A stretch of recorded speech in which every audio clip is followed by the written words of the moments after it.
Hello, good afternoon, everyone. Thank you for joining me. It is beautiful and sunny where I am today. Hopefully, life is good, life is well for you guys.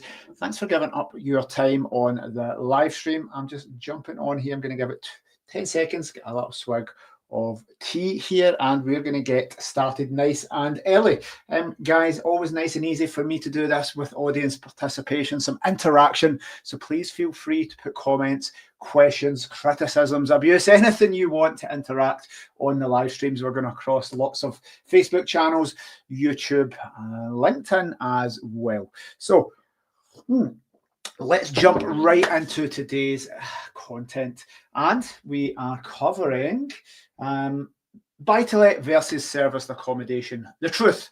Why have I put the truth? I'm just going to go and explain a little bit about my history, but we've had a property management company 20 years, and we've done both residential lettings since 2006 in my company that I've owned. I've been the CEO, the founder, and short-term rentals. So we get asked lots, and it's an overused term when people always ask me.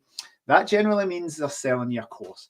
By the way, if you see anything online, guys, it starts with the sentence, people always ask me.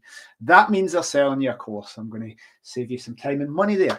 But people do always ask, I've got a property, Scott. Should I do buy-to-let or should I do serviced accommodation? Frequently asked to me and the team. Landlords with one unit, what strategy is right for them? And I want to give a little introduction to this.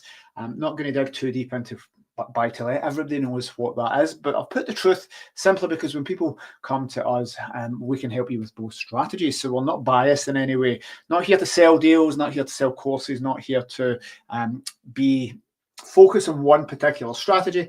That's why if we see a unit that's not going to work for serviced accommodation, we're very open and upfront and honest about that. Put it onto the buy-to-let market. It's the best option for that property. So guys, if you're watching live, please comment wherever you're watching live, any questions you have as we go through.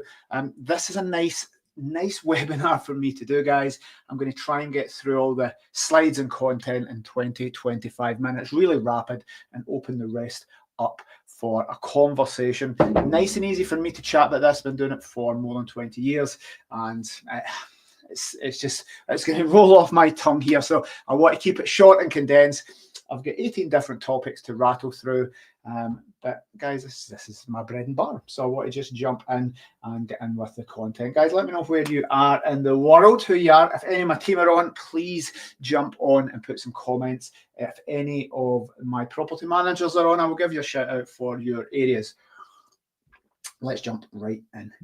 So, first one, welcome. I want to give you a little welcome here, and the list for those that don't know, if you've came across, because we're out on LinkedIn and YouTube and all these new channels the team have linked up. So hopefully you know who I am, but I'm Scott, founder of Pillow Partners, but the business has been going on much longer than that. We've been having a management company for over 20 years. If you followed the social media, guys, I had said I've dug out some cringy slides from me back in the day, back when I first started. So I was on a little giggle today as I was looking at all these old photos, just how young and immature I was back then in business. And the purpose of this webinar really is just to give you an overview, to give you the bullet points for you to go and research. If you're thinking of investing in property and don't know what strategy to go into, then this webinar is definitely for you. If you have a buy-to-let and you're thinking of switching it over to service accommodation, this is definitely for you.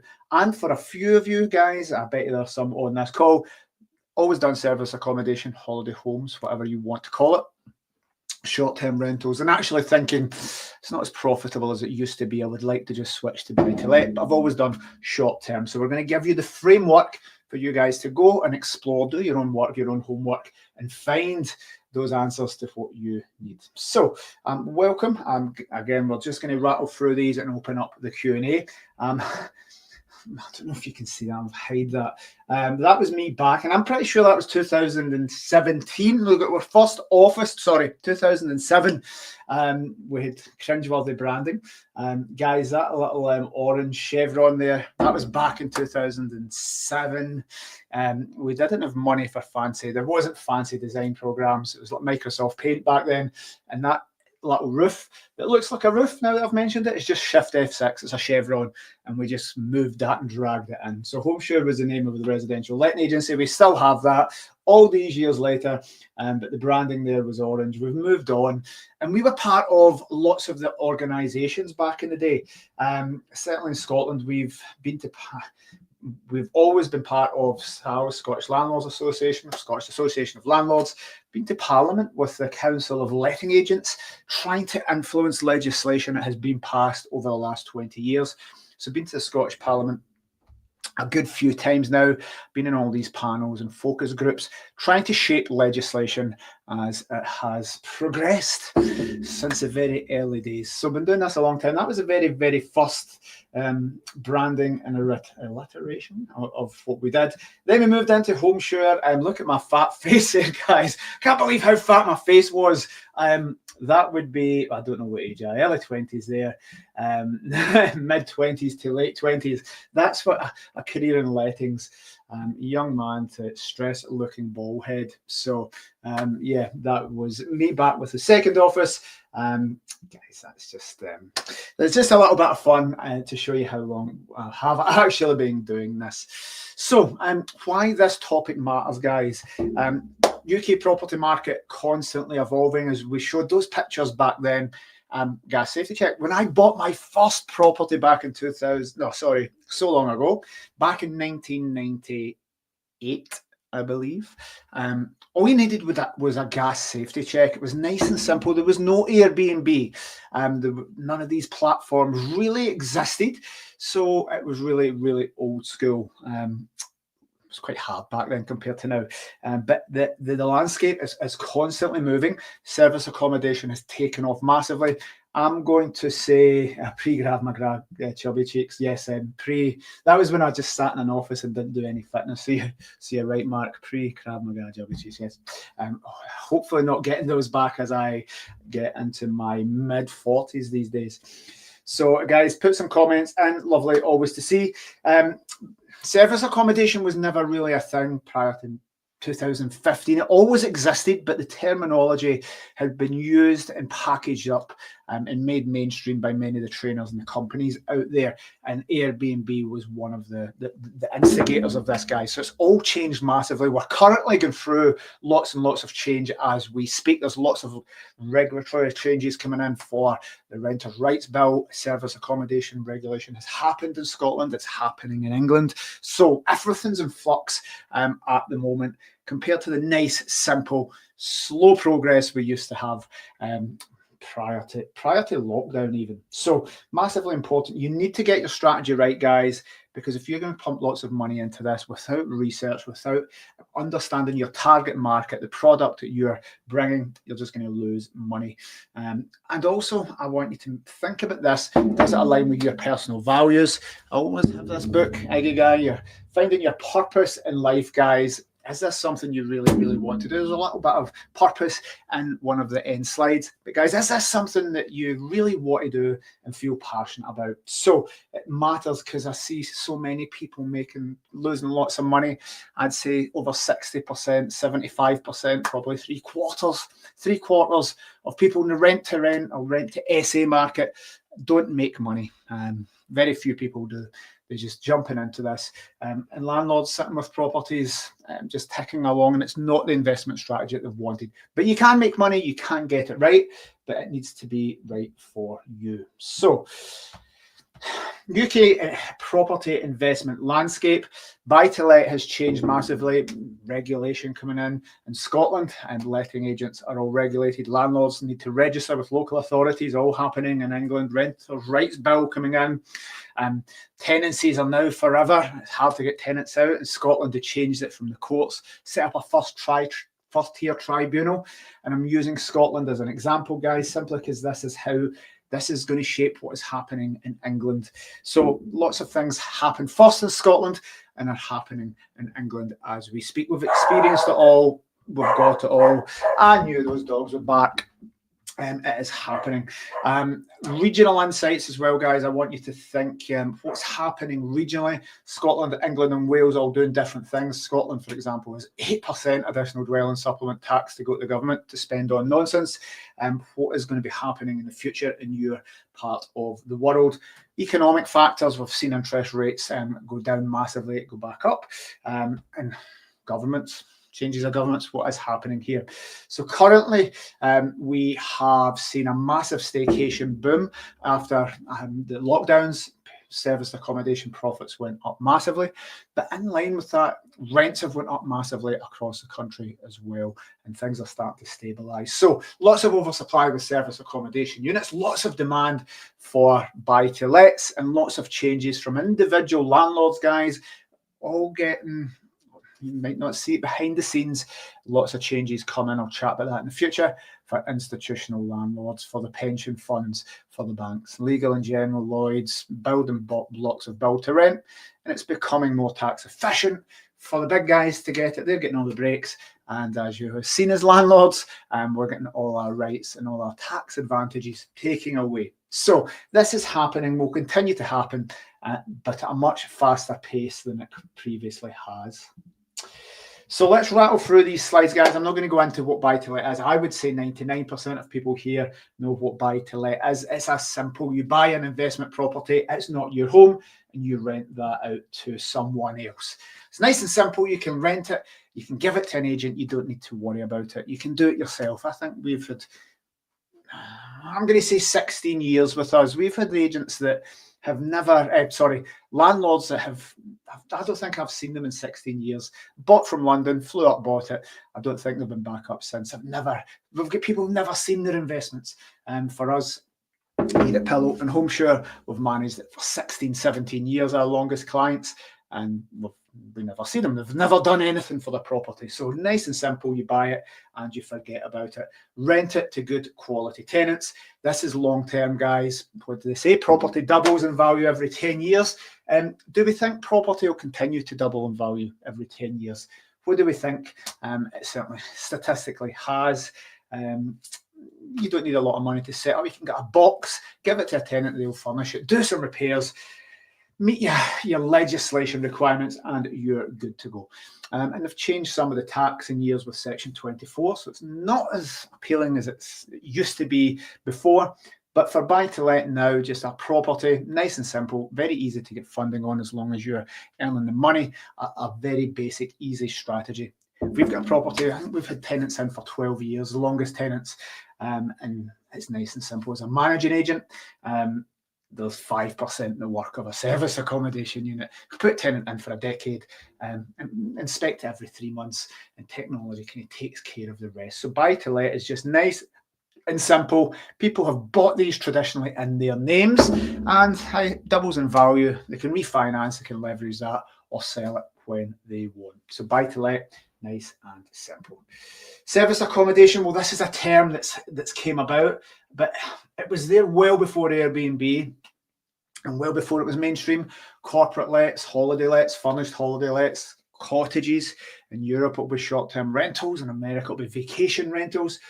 You're renting something by the night or the week, and it's not someone's principal home. Think hotels, annexes, Airbnbs, properties and gardens. You can yachts, barges, anything that you can see on Airbnb is wide and varied. Can broadly say we're trying to get the tourism leisure market as one market segment. At the other end, long-term corporate lets, renting to companies and businesses and executives and insurance companies. In the middle, we have contractor lets, which are renting to 2 to 6 people, maybe more, sharing a property, and they're kind of paying per person per night, and there's contractors and workers. So 3 main market segments there, guys, and been very general and broad with that. Tends to get higher money, guys, than buy-to-lets. If you can get a good operational unit, if you put it as buy-to-let, your fixed price is kind of there. It's your ceiling price is there. It may go up 10%, may go up a little bit more, but you can broadly speak and say that's not going to just double and get you double. But with service accommodation, you can get it right and get a contractor or an insurance booking.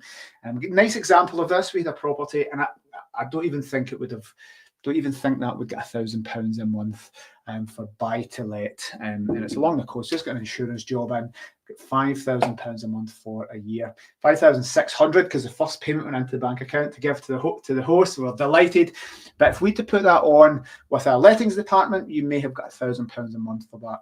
Obviously, get gas and electricity paid by the tenant, but we get 5,600 a month for 12 months to an insurance company. And the host needs to pay, but there's probably £4,000 markup. It's making £4,000 more. And if you can get that right, and you can't do it in every case, service accommodation can make you multiples more. It can also make you less. Service accommodation income fluctuates, guys, can be very seasonal. The example of the insurance company, well, we know what we're getting for 12 months. Insurance company's not going to go bust. Signed up a 12-month contract. Nice. But seasonal areas, contractors coming in and out, hoping you get those bookings in the summer. Yeah, you can't predict it as well, and it can be very seasonal. So a little bit chaotic as well, guys. Service accommodation, much harder to manage. You can buy a buy-to-let and forget about it, or give it to an agent. I've had clients for 16 years, don't do any work. But you're going to have lots of working parts with service accommodation. You're going to need some technology. You're going to be fluctuating things all the time. So there's massive work involved in that. If you are doing it yourself, it can be time intensive, very stressful, and you need to have a great knowledge of what you're doing. Buy-to-lets, you can just buy it. You can go and open rent, get a tenant, put an ad, or use an agent, pay a tenant finding fee. You can have someone in. Don't need any technology, but you are going to need a certain level of entrepreneurship to get your service accommodation unit up and running. So the basics here, and I'm going to generalize, can we make more money with service accommodation? Yes. When our team look at these, we always do an analysis of what properties have earned over the last 12 months for Airbnb, taking into comparables of everything that's happened, not just airy-fairy numbers that we're coming up with. The local property managers all across the UK, we've got a map of them. They'll know the rates locally, they'll know the national trends, they'll know what properties like that are doing, times to put the rents up, times to put the nightly rates down. Buy-to-let is nice and simple. An agent will tell you exactly what you want. Market rates are kind of determined by what's going on there, and you'll know if you put it too high because a tenant won't take your property. So definitely buy-to-let is easier. It makes less money in general, guys. There's loads of technology and things you need in place to get a service accommodation unit running well. The setup costs are more for service accommodation. There used to be more tax advantages for service accommodation, guys, than buy-to-let, which is a big reason why people changed. And I think we're nearly just over a week away from capital allowances being taken away from service accommodation, and the HMRC kind of classifying what they call furnished holiday lets more in line with traditional property investment, meaning it's been equalised. A couple of years ago, I'd say much better to have a furnished holiday let tax-wise. When we've built this business and probably had over the years, 3,000 different short-term rental units, maybe 5,000, I don't know, but thousands easily. And we could look at those and say, even if they made the exact same money, the same income at the end of a year, let's say 2 properties made 25 grand, you would get to keep much more of that historically, or up to this point with serviced accommodation with the tax. So much more tax advantageous. Those are coming into line with each other now. Seasonality as well. If you've got £1,000 a month rent, you know you're getting £1,000 a month for the next year. That's nice and simple to predict. But hey, what happens today, guys? Today we have London, what was it? Heathrow Airport went on fire and there's no flights out of Heathrow. If you've got a tenant catching a flight, they're going to pay the rent. That's irrelevant whether their business doesn't make money or they're affected by these flights, guys. It doesn't matter because a tenant's going to pay rent if they're getting a flight to Heathrow. It makes no difference. But If your guests can't fly into Heathrow and stay at your properties, they may want a refund, they may get their credit cards back, it may affect your income. So these external things that happen can have massive effects on your income. Cassandra asks, can we have a replay? My internet went down. Yes, if you email marketing@pillowpartners.co.uk, we'll give you the link. This is going out live, guys, but we'll also do it on our software so that you can watch it. If Holden is behind the scenes, put the marketing email in the chat and it will pop up. But you can definitely have a replay. Right, let's crack on. Initial investment requirements, buy to let, nice and simple, much easier to get a mortgage. You can get that 25% deposit done, away you go, and you can have an empty box, guys, and depending if there's demand for unfurnished properties, which there normally is, you can get a tenant can furnish that and do their own thing. If you've got ex-local authorities in bad areas and there is a repairing standard and commitments you need to meet as a landlord, but guys, you can put some really shit properties and shit areas out and there will be a demand for low priced housing there. With service accommodation, that is different. You're going to need to furnish this. Let's take the number £5,000, guys. Don't go put IKEA furniture, shite furniture for charity shops and for your uncle and stuff you've collected for your granny. The market is too tight for that. You need to stop the scroll. You need to get people looking at your listing. You need to work the algorithms, and you're going to need to get your property looking good. You're going to need to be getting the internet and signing up for stuff like that. As a service accommodation unit, you don't need to be committing to anything like that for buy to let. Furnishes, the cost may be slightly higher for mortgaging, depending on if you're putting it in a limited company or your own name or how you're structuring that. For holiday lets, kind of non-traditional buy-to-let investment property will probably be higher rates there. Thank you very much, Holden. Hopefully you guys can see that in the chat. If you send your email to those guys, Cassandra, they will send you the link for the replay. Anybody else wants the replay, just email Holden and say replay of the seminar name. Investment considerations. If you get a property and bang it on to Rightmove or give it to an agent, they'll probably, depending on areas, get a tenant very, very quickly, depending on the time of year. But let's say you get them within a month and you have your first month's rent in the bank. Done. Within a month. Great. Within weeks sometimes. But for serviced accommodation, you're going to need to get that onto the market. You're going to need to bring that up. You're going to need to wait on the rental income coming from the platforms or the credit card payment. So that's going to be at least a month kind of in arrears before you get that, give or take. And you're going to need to wait for those bookings to build up. So financing your property, nice and easy with buy-to-let. You probably won't get a mortgage unless you've got 125% of surplus rental income to mortgage. Guys, any mortgage people on there, put your comments in the chats. Please let me know what's the mortgage rates like and what's the criteria, what's the deposits for both of those strategies. I don't know them personally, but you're going to need to wait. You may need to finance your holiday let and have some funds in the bank ready to basically cover that until you start earning money. Right, income potential we've kind of covered. I put that in as a topic. You will get more from buy to let. You will get more from service accommodation than buy to let on average. I'm making some very, very broad assumptions there.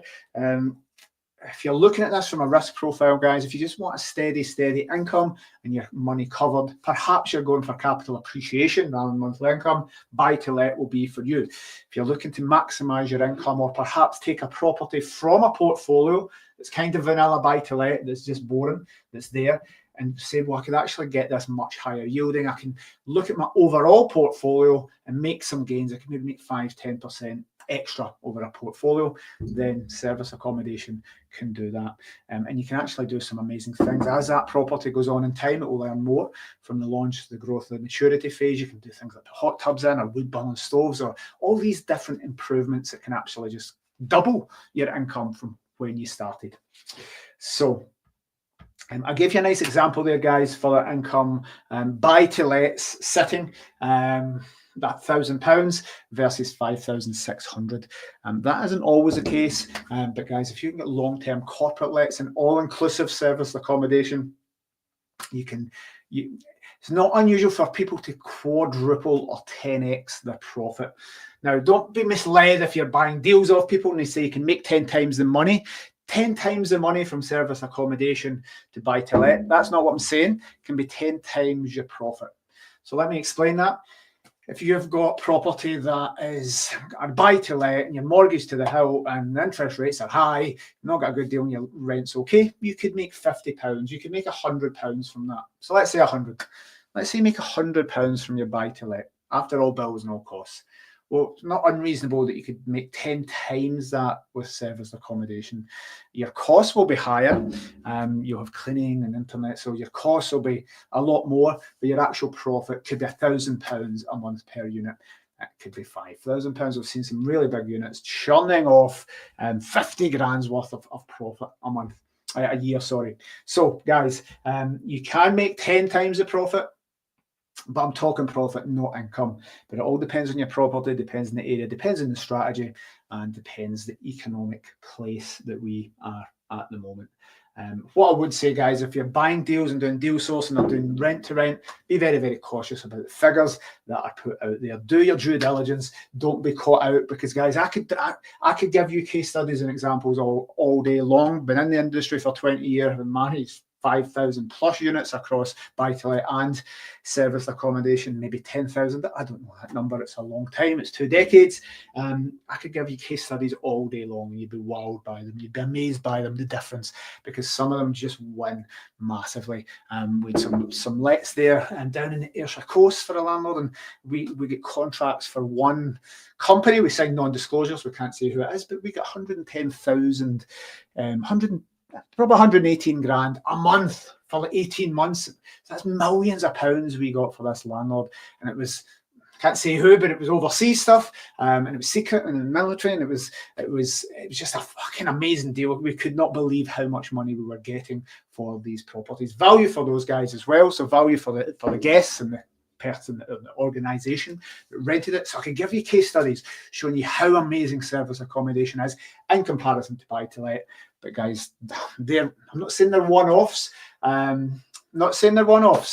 guys, you need to be very cautious. I'll put one in here. Read a comment. Mark says, we could easily be one of your case studies. We hired you guys and you rescued a stinking ship. Thank you for that, because it doesn't always go that way. But unfortunately, it's too late. Absolutely awesome service. Thank you, Mark. Because guys, we're honest. Not all properties work for service accommodation. Sometimes they work, sometimes they don't. So that's why I'm doing this webinar. Sometimes we're very open and honest now to try and persuade people to go to buy to let if we don't think the margin is there. Properties in some areas, the rents have went up massively, guys, and service accommodation is oversupplies, meaning occupancy and nightly rates are coming down. So whereas that was a massive margin after lockdown, that is becoming closer. So thank you very much for that, Mark. Tax implications, guys. I'm not here to talk about tax. Any tax experts here, then please put some details in. But many years ago, 1st of April, you can't do capital allowances and service accommodation. We'd get lots and lots, millions of pounds in tax. We've definitely saved our hosts, not us personally, but we've put them onto tax specialists and accountants. Have saved millions, tens of millions of pounds that, as a buy-to-let strategy, they would not have been able to claim, but they could on service accommodation. As I said, HMRC are lumping them kind of both together.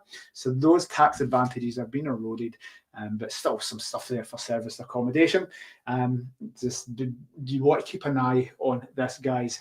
Things like VAT and the money you can claim back, things you invest into your property are sometimes like capital expenditure, and you can't claim them back till you sell the property. And as we know, depreciation and inflation jumping up to double figures, no doubt.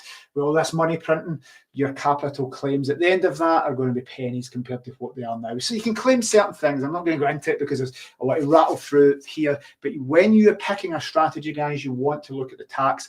How are we structuring that? How are we putting it into our own name, an LLP, a limited company? What income is coming from your husband or your wife, your principal income? what portfolio is that going in, how you offsetting the profits against your overall tax burden. Super exciting topic, actually. I love the topic of tax. And I'm not a tax specialist and can't give you tax advice. This is simply to prompt you guys to get this on as one of your bullet points and make sure that you are doing proper tax planning. You've seen lots of stuff changing, guys, for inheritance tax. We've seen people with, I always use the example of a £1.8 million portfolio, and then had to give that to their children, had to pass away, the estate would owe £60,000. I've seen people with multiple £1 million worth of property portfolios, and because of capital gains tax, because of inheritance tax, and paying off mortgages, they're left with nothing. Imagine working all your life to get a £5 million property portfolio for your children, and they get nothing because it goes to the government to bomb other countries and waste an absolute nonsense. Imagine £5 million estate getting given to the government in tax and need to be sold to pay a tax bill, and your estate's left with nothing for governments to spend it in nonsense. It is criminal, but the smart ones are amongst you will be getting good tax planning. So that's why I'm putting that in, guys, and avoiding all that horrible stuff. Management and operations, as we'd said, nice and easy, buy to let, a let and forget strategy. Just blast that out, give it to an agent, get a good tenant yourself, and you can do very, very little for that. Managing service accommodation, I'll give you this statistic.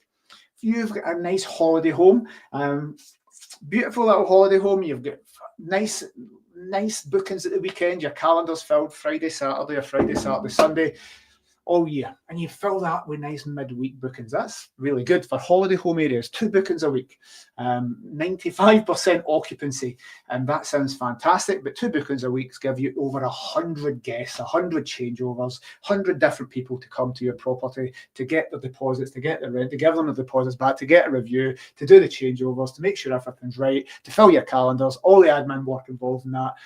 100 guests versus a tenant that's in there and you visit it every 3 months or every 6 months. Guys, how beautiful is that compared to service accommodation? Yes, you make more money, but the management and the operations are 100 times more. Just loads more to do. You need more technology, you need more software, you need to be on the ball, you need to be more focused, unless you're giving it to an agent. And again, if you give that to a buy-to-let landlord, a buy-to-let residential agency, it's hard to get that wrong. But if you give it to a service accommodation agency, it's very hard to get it right. Loads of guys jumping into this that have done two rent-to-rents, got it right for themselves, with a staycation boom, setting up management companies, and realising it's just not as easy as a managing agent. There's 10 times as many operationals and procedures and technology and things than having a residential letting agency. And being a landlord yourself and self-managing a unit, being an agent, there's 10 times as much there to deal with third parties, like you look client accounts and all this. There's so much more to be aware of. Right, let's rattle through.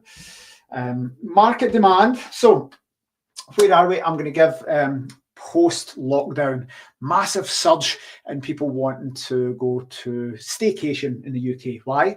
Well, they've been stuck in for a few years, have not been allowed out.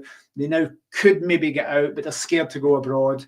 They can't go abroad, but they've got loads of money, and you can now go and book a staycation in the UK. Prices surcharged up, demand surcharged up. It was crazy times. Anybody could make money in service accommodation, but now it isn't like that. Demand is down massively. Guys, it's cheaper to go. I went to Cape Verde over Christmas and New Year. 5-star resort. Cape Verde is off the coast of Africa. It's not a glamorous country by any means, but it's beautiful. My favourite place. A 5-star resort, all inclusive, optics in the room, as much drink as you could possibly imagine, all the best food you could possibly imagine. 5 stars on the beach, sea views. It was cheaper than 2 weeks in Cornwall. How can that be in somebody's bang average holiday cottage in Cornwall or Devon? How can it be that it's cheaper to go abroad for 2 weeks than staying in the UK? But that is the market we're in, and sometimes people expecting a lot for their SA units. So market demand in the UK, rental is still there. There will always be, again, we're a growing population with everybody coming in and immigration. There's always going to be rental demand. If you're doing student lets, well, maybe that demand's equalised because the building built to rent. Thousands of units in some instances for students. So maybe in the West End of Glasgow, as an example, there's all these units going up. Hotel rooms are being built. Glasgow's a great example. I think the Glasgow City Council said they're going to give planning for 4,000 hotel rooms. Well, 4,000 hotel rooms when they're not giving licenses for service accommodation, but they are very happy for you to build hotels and get 4,000. What shows you the appetite there? So demand and supply factors there.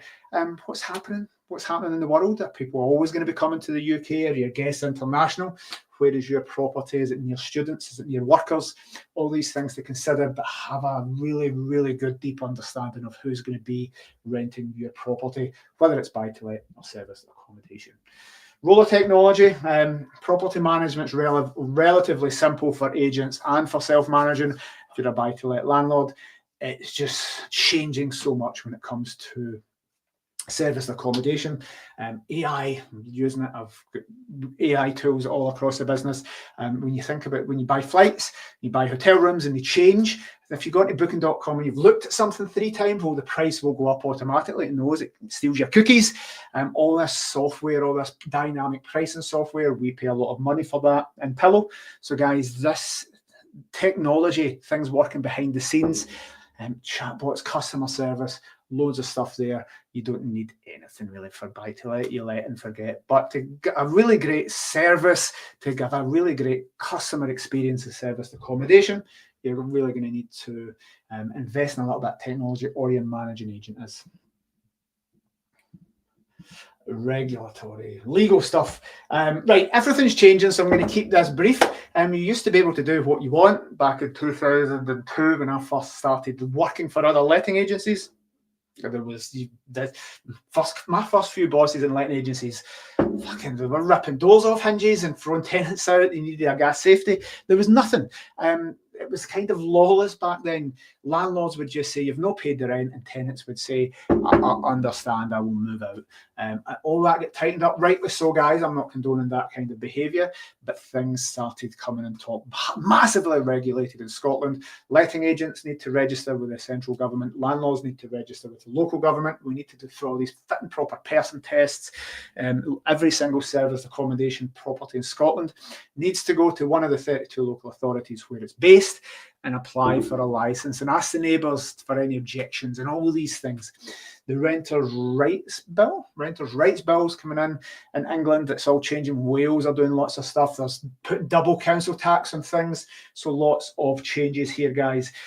Health and safety is the way you treat guests, whether you're non-binary or whatever pronouns. All these things are changing so rapidly, guys. So we need to be careful, and we need to properly make sure our business, whatever it is protected and we're doing things right. So staying updated with all these changes can be hard. Guys, if you use a letting agent or a managing agent for your SA, they will do all that for you. So, but if you're specialising in this or thinking about getting into management and helping other people, even if you're a deal sourcer, even if you're taking buy-to-lets and doing rent to SA, you're going to need to know this so that you don't get bamboozled by other people. So you may want to be an expert in this or rely on experts, but do not wing it, because you're not going to get away with anything. Companies are reading your social media, guys, and banks are looking at Airbnbs to see if their properties have the right mortgage in place. Airbnb scraping your personal data, guys, to see if you've put up any Facebook posts that they don't like. So moving forward, guys, and I can promise you, if you've put a fucking tweet out 2 years ago that somebody doesn't like, you'll just get deplatformed from booking.com, from Airbnb or whatever, guys. So many things happening here we need to be aware of. Right, I've put this one in here, social impact and sustainability. A big part of what we do at Pillow is our own charity. But when we say buy-to-let versus service accommodation, there are lots of new little sub-markets jumping up. I've not mentioned HMOs, I'm just putting that into the buy-to-let market. But now there's supported living, there's social housing, there's all these other things that are coming into play. As we know, guys, the government has unlimited money to kill people in other countries with bombs and guns. They've unlimited money to give to overseas countries, and they've unlimited money to house certain people while other people rot and die. So there's the government have unlimited funds here to spend on certain things. and some form of social housing is where some money is going. So we've had landlords that have had apart hotels, making loads of money, and they've got government contracts to house people.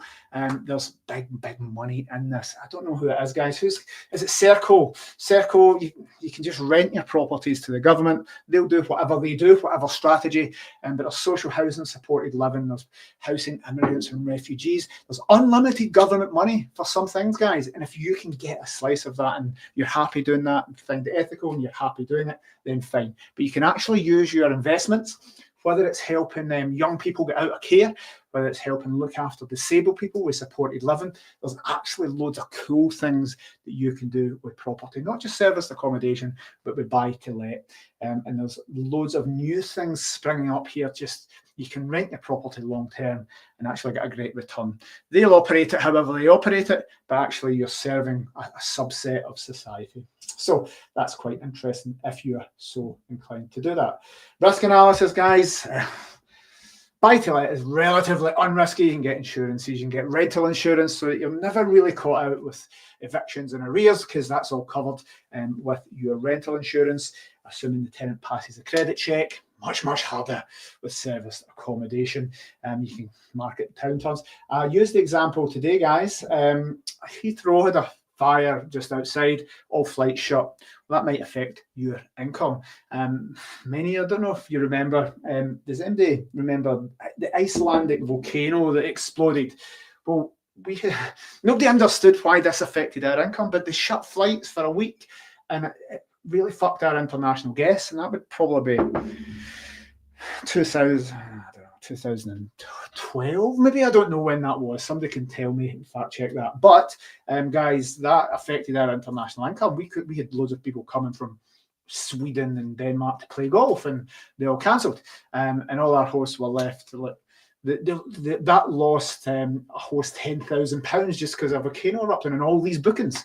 So that can massively affect you. Things are happening in the other side of the world. Occupancy, seasonality, lockdowns is another one, guys. Our letting agency, thankfully, we get a good solid income as a managing agent through lockdown, because give or take the odd tenant not paying the rent, 99% of tenants paid the rent, but it was illegal to rent your property out during lockdown to tourists. Now, we had lots of corporate rents and workers and key workers, so we had that income as well. But what if you just did holiday rentals? I remember in Glasgow, I had 100% occupancy for all of lockdown for 25 units. But in Derbyshire, I think with 30 units that they managed in the Peak District, they had 0% occupancy. It was illegal. And if somebody saw somebody driving up, they would phone the police on you. So these things can happen, guys. Think about what's going to happen in your industry. Case studies. I'm not going to bother with case studies. I've given you a few there, and there's loads more. I'm going to come to the end and open it up for Q&A. I keep clicking buttons. What strategy is right for you? So we're not going to discover that in this call. Well, maybe you will, and that would be great. But I want you to take the bullet points, get the replay of this, write down these 17 different things for you to think about, put a column either side, and I want you to add them up. Make a decision for yourself. Analyze it. Don't jump into this. I've seen people jumping into rent to service accommodation. They don't know who their target market is. They saw a good deal in Manchester city centre or somewhere in Birmingham, and they're like, what guest are you going to service? Put it on Airbnb. Who's that? No. Who are we focusing on? What value proposition are we solving here, guys?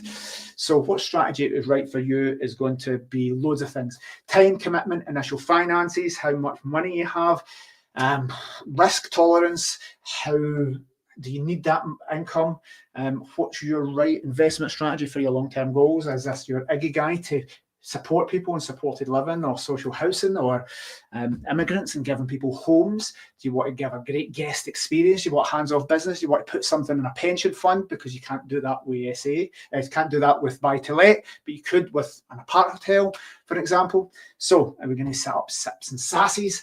All these things to consider. Right, let's get into the Q&A. How can we help? Well, we're agents, so we can definitely definitely do that for you guys. We've been doing it a long time, whether it's buy-to-let or residential. We've got a local team all over the UK. The guys are the experts. We're also bringing experts on tax. I don't know. I just listen to people smarter than me, and we distribute that to you and the stuff I've learned. But we bring in experts to help you guys. Little comparison checklist. We've got loads of tools for you guys. We'll give you them at the end. Editable PDFs where you can make decisions on different things.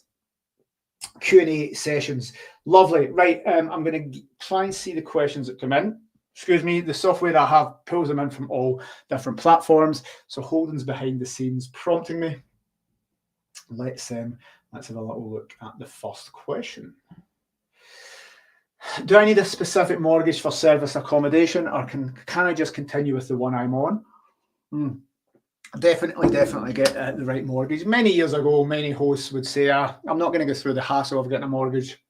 They never checked. They'll never know, and it made no difference. And 10 years ago, that could have been the case. A few factors here, guys. Number one, mortgage companies will check, make sure you're operating legally. If you are with licensing and future-proofing your business, you don't want to not get a license or get authorization, or the local authority getting involved and giving you hassle because you've got the wrong mortgage. So mortgage companies will check this out these days, guys, or will continue to keep looking. They'll look at your social media and see if you're sharing your holiday let. So definitely be safe and legal with that one. The next one, insurance, guys. Remember, if you're operating a serviced accommodation and you don't have the right mortgage, your insurance company will probably check to see if you're on the right mortgage product. And guess what? You might not be able to make a claim just because you're on the wrong mortgage. Insurance companies will do everything they can. They employ people not to pay out. They're not there to just pay you out without checking things. So if there's anything they can get out of paying you, they will. And if that don't have an insurance policy and somebody's suing you, you could lose everything that you own. So it's not worth it. It's harder to get service accommodation mortgages in general. I'm not a mortgage person. Somebody can put some info in there if they have it in the chat. But guys, buy-to-let mortgage, get the right mortgage product for you. We want to be in this long term. We want to be doing it right. We want to be operating legally and ethically. We don't want to be cutting corners and circumventing it. We can't do that anymore. Thank you. Next question. Should I trial switching my buy-to-let to an SA for a few months to see if it works? A few things on this. I record this in March. Guys, if we're trying it for a few months, the business could be seasonal. You could go all your business for 6 months in the future. If you're launching in November, you could have 100% occupancy in the summer, but not get any bookings for 2 months. So trying it for a few months isn't going to work. Don't do that, is my advice. You need to be in it a season, so a whole year, maybe 18 months. It could be a 3-year strategy to build your business up to the maximum. Remember, there's operators in your area that have been doing for 20 years with 500 5-star reviews on Airbnb and Booking.com. There's people there with full calendars. There's experts been doing it for a long time in and around. You're not going to be able to open it. Think of it like a restaurant. I've opened a restaurant. I've put an ad in the paper. Why have I not got 100% covers? Why have I not sold out? Why is everybody not coming to my restaurant? It's going to take time for people to know about that. Return people, your special offers, your marketing kicking in. So that is number one there. Secondly, if you've got a buy-to-let, you probably spent the money you're going to spend on it. You're going to be in for $5,000 probably to get that to any reasonable standard. So you're going to spend £5,000 on a strategy that you're never going to be able to test properly because you're in it for so short a time. Do you have that kind of money to waste on an experiment? Guys, you should be going into service accommodation with a full business plan, full market research and analytics. You should not be trialing anything to see if it works. You should be going in, having identified your target market, exactly how your property is going to serve them. So there shouldn't be any chances been taken here, guys. There's other external factors like governments and economics and things. But guys, we shouldn't be trialing it for 3 months and hoping it works. So hopefully that makes sense. Can I still claim capital allowances for service accommodation? I think you've got 7 days or 8 days left. Unfortunately, no.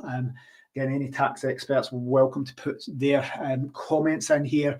HMRC really saying, listen, I'd love to equalise different property classes. So essentially, furnished holiday lets is what the HMRC call service accommodation, and you could claim, I mean, you could claim Section 24 doesn't apply, so you can claim all your mortgage interest, and you can't do that with buy-to-lets. That's all changing. So from the 1st of April, that it's being lumped in as one kind of property investment. So you can't claim capital allowances. Capital allowances was something that was kind of applied to commercial assets like factories and offices, but actually furnished holiday lets, holiday homes fell into that category. So it was, not say a loophole, guys, but it was something that our clients saved millions of pounds on. People have saved hundreds of billions of pounds probably in tax over the last 20 years on this loophole, or whatever you want to call it. So the government are not going to let you do that anymore. So no more capital allowances, guys, for furnished holiday lets, but you can still get them in commercial property and other assets. That makes sense. So no, I don't think you'll get your claim in time.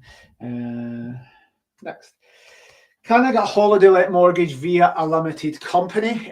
Yes. So raises a nice question there, guys, of how you buy your property. Do we buy it in our own name or in a limited company?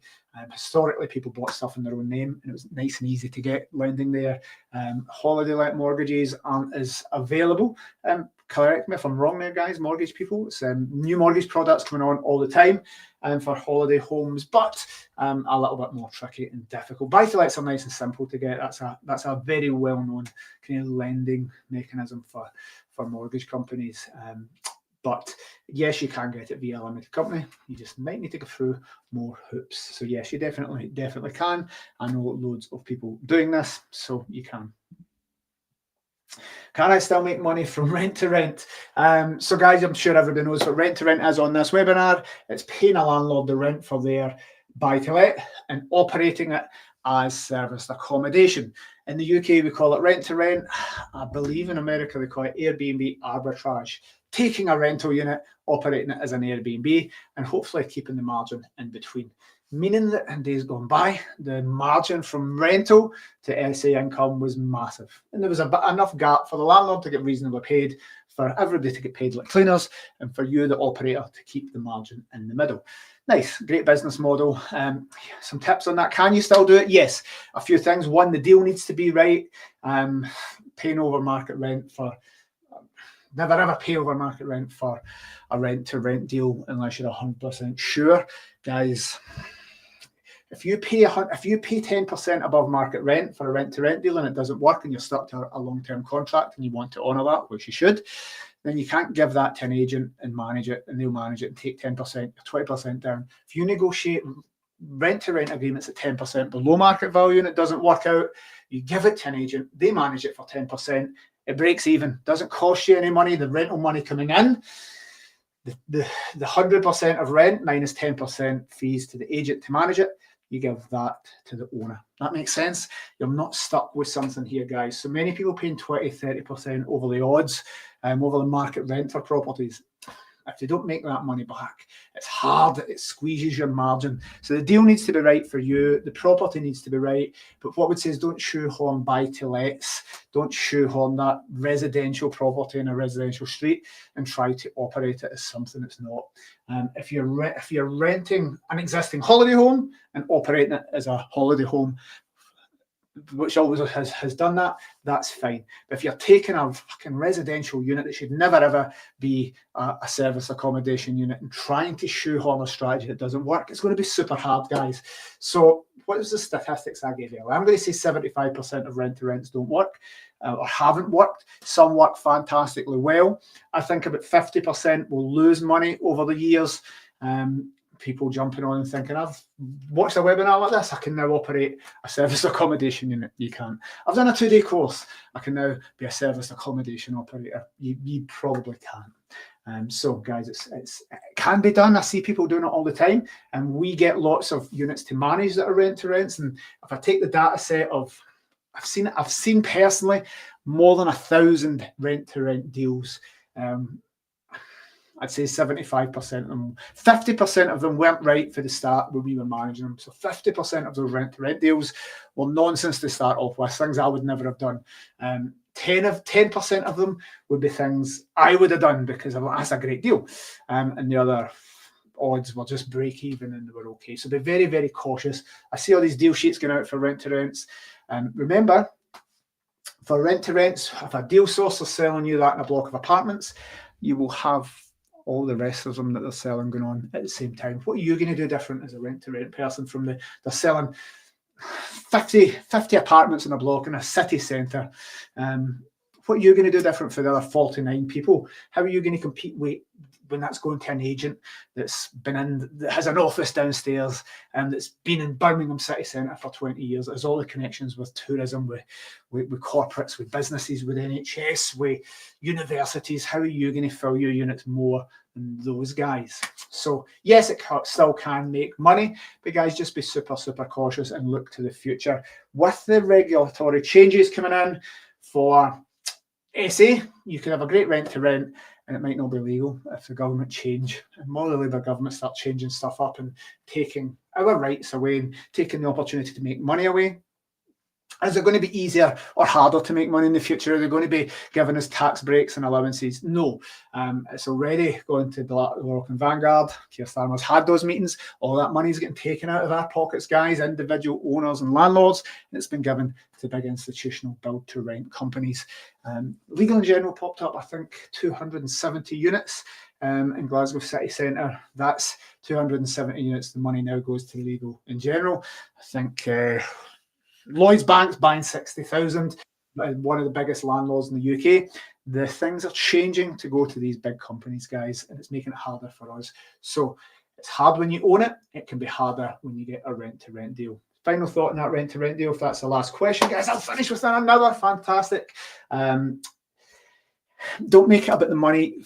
Genuinely solve a problem for someone. If you've got someone that's inherited a property and is stuck with it, or they've got a holiday home and they've got bad health, or they're getting pregnant or moving away, they've got a promotion, you can take that over and add value to them and genuinely solve a problem. That is the best one. Don't getting deals and trying to, the landlord's trying to get the most amount of money from you, you're trying to get the least amount of money, and it's a kind of aggressive relationship where you finally come to that agreement, but both parties are fighting for their rights and nobody feels as if they've got a good deal out of it. That's when things fall apart. But if you can genuinely add value to people, last thing, guys, you don't need to do rent to rent. Take that commitment. You can joint venture with them. You can do loads of different things that allows them to, you not to pay that money, them to make good money, you to make good money. There's loads of strategies to do, and rent to SA is a kind of baby, the least one of those that I would suggest. Right, thank you for those questions. If I've missed any, hold and give me a prompt. Next step, guys, I want you to go away and get the replay of this, watch this through, and take that spreadsheet and just put different things and all the different things I've looked at. Don't jump into this and just say, I've seen you make money in service accommodation, I've watched a webinar, I'm convinced that that's a strategy for me. Drill down on your target market, make sure your property services that. For example, if you want contracts, service the contractor market, has it got parking? Has it got transport links? Has it got enough bathrooms? Is it going to fit your target market there? Because if you're wanting to do contractors and it's a really bad, grotty, ex-local authority property in a rough area, that might be cool for budget-conscious contractors who are like needing £15 per person per night and there's 10 of them sharing. They might not care about that because they're rough and ready builders and they're fine. But if you've got surveyors or architects or site things, or we had to move the things, sports teams, we've had lots of sports teams, they're not going to want bad areas. During lockdown, we put a Glasgow sports team up, I won't say who, and they were very tall, and they stood out in this area, and the sports team company wanted the cheapest of properties during lockdown, but they get abuse because they were coming and going during lockdown and they were legally entitled to be there, but somebody was wanting to put high-end sports stars in a bad area of Glasgow, and it didn't work for anybody. So does your property fit your target market? Lovely, that's the next steps. Right, some free stuff for you guys. If you want some checklists, just email checklists to hosts@Pillow Partners. That will help you from that side of things. Just make sure you've got a nice comparison for you to make informed decisions, and you can book in consultations with our team. I'm not here to push the business, but some people will have follow-up stuff here. Holden put that in. I'm going to bring that up onto the screen. Anything you've seen off this, any questions? If you are watching the replay, guys, and you didn't get a chance to ask live, then please look at your comments. Then please just put hosts or marketing and we will get that done. Thank you, guys. I'm going to put the slides off. This was a nice topic for me to do.